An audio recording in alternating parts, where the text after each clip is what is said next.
The group for presentation. Ang saya ng laro natin kaya na ang bilis mong tumakbuan. Ha ha ha, salamat pero muntik na akong madapa. Ikaw naman, Juan, ang galing mo mag-dribble ng bola. Oo nga, parang ng basketball player ka na. Gusto ko rin ganon.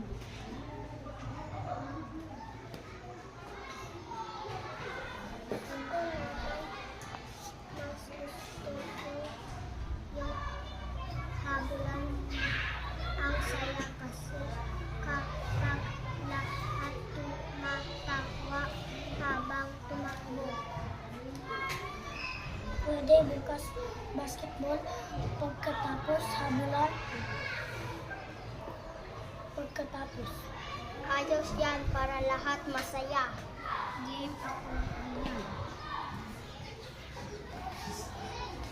Dapat may prize ang mananalo kahit simpleng candy lang.